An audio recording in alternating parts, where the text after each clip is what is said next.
ప్రకృతిని కాపాడుకునే బాధ్యత ప్రతి ఒక్కరిపై ఉందన్నారు ప్రభుత్వ విప్ ఆది శ్రీనివాస్. రాష్ట్ర ప్రభుత్వం చేపడుతున్న వన మహోత్సవ కార్యక్రమంలో ప్రతి ఒక్కరూ భాగస్వామ్యం కావాలని పిలుపునిచ్చారు.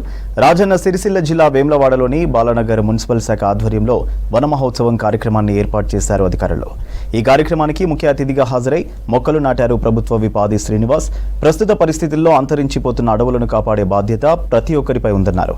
ప్రతి పౌరుడు బాధ్యతగా మొక్కలు నాటి వాటిని సంరక్షించాలని కోరారు ఆది శ్రీనివాస్.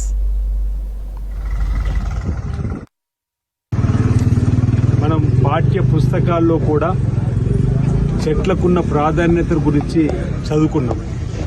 అశోకుడు చెట్లు నాటించను, అడవులు అంతరించిపోకుండా చూడాల్సిన బాధ్యత సామాజిక దృక్పథంలో ప్రతి ఒక్కరు కూడా చూసుకోవాల్సిన బాధ్యత అని చిన్నప్పటి నుండి కూడా మన పెద్దలు చెప్పింది, పాఠ్యాంశంలో కూడా మనం చదువుకున్నటువంటి క్రమంలో ఇప్పుడున్న పరిస్థితులలో అడవులు అంతరించిపోతూ ప్రజలకు అనారోగ్యమైనటువంటి కారణం అవుతుంది, అనారోగ్యాలకు దారి తీస్తుంది.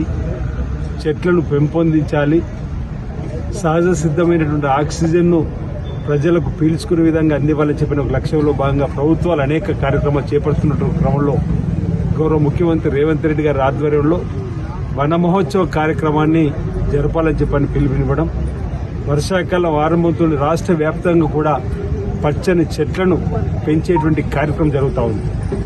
ఇప్పుడే కొంతమంది చెప్పడం జరుగుతూ ఉంది, ప్రధానంగా మెప్మాకు సంబంధించినటువంటి ఆర్పీలు ఈరోజు చెట్లు నీటినిచ్చే చెట్లతో పాటు